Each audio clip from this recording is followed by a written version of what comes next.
Parashat Shmini, Para, 2 Sfarim ce Shabbat, troisième des 4 Shabbatot avant Pesach, et Shabbat Mevachim du mois de Nissan. On va voir ensemble la relation entre Shmini et Para à travers le pasuk Kol Holech al Gachon. Parmi les animaux interdits, le reptile, Holech al Gachon. Que veut dire Holech al Gachon?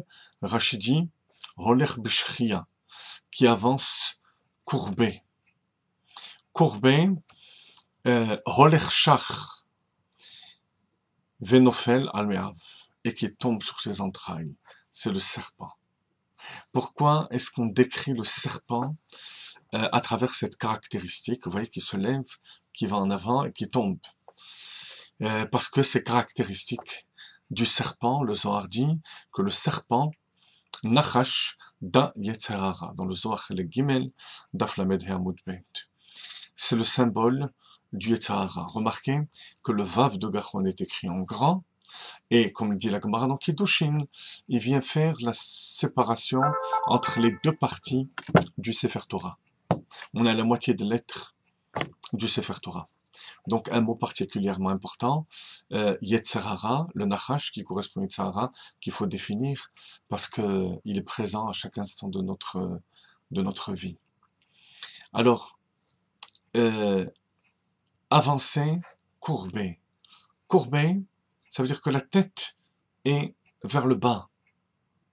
Akadosh Baruch Hu a créé l'homme de manière à ce qu'il soit bekoma zekufa, la tête haute, contrairement aux animaux, la tête vers le haut pour qu'ils puissent voir le ciel. Se'u marom einechem ur'u mibara elle, dit le prophète Isaïe, levez vos yeux vers le haut et regardez qui a créé tout cela.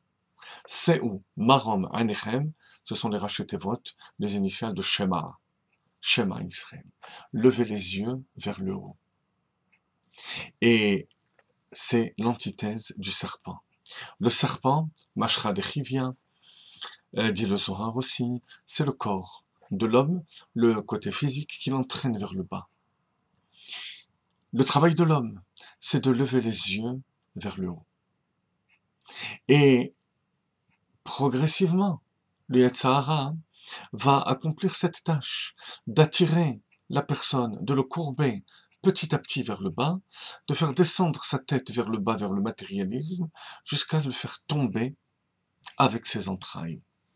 Comme la Gemara dit dans Shabbat, Daf Kuf He Amud Bet, Kachi umanuto shel Yetzer Hara, Hayom omer lo asekach, ou le machar omer lo asekach. Il est patient, le Yetzer Hara. Il agit toujours de manière progressive, petit à petit. Il baisse encore la tête, encore un peu plus, jusqu'à ce qu'il le pousse à commettre la faute de Avodah Zara, de l'idolâtrie, et de rejeter le joug divin. Dieu en préserve, Rahman et Litzman. Et c'est la parashat Para qui nous purifie avant Pessah. Lorsqu'on brûle la vache rousse, on en retire la quintessence, la cendre, qui est comme ce que Admor Hazaken explique dans l'Écoute Torah, parashat Rukat, le koach hamit'aveh, le potentiel de désir qui se trouve chez chaque juif. Ce potentiel de désir n'est pas négatif, dit Admor Hazaken dans l'Écoute Torah. Tout dépend des vêtements qu'on lui met. Si on lui met des vêtements négatifs, c'est ce qu'on appelle le tziyur hara, alors il va pencher vers le bas. Si on lui met des vêtements positifs, ce koach hamit'aveh, ce potentiel de désir, peut amener l'individu extrêmement haut. Se'u marom einechem. Tout dépend du sens qu'on lui donne. Rappelez-vous les plus grands, comme Resh Lakish dans la Gemara, qui a été attiré à la Torah par le désir. Le désir. Il croyait que Rabbi Yochanan, qui est extrêmement beau, était une femme.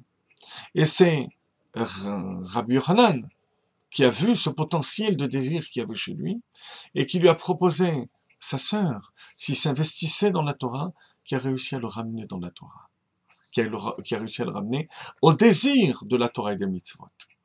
Donc, notre travail c'est ça, que ce soit par rapport à nous-mêmes, par rapport à nos enfants, par rapport à tous nos proches, réveiller le koach Amit Ave, le potentiel de désir, mais en, en provoquant Seu Marom Enechem, de lever les yeux vers le haut, c'est la préparation au mois de Nissan.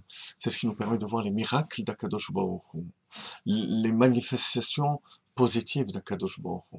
Et c'est aussi la nature que notre corps doit acquérir par les aliments cachers, et non pas pencher la tête vers le bas, vers le matériel.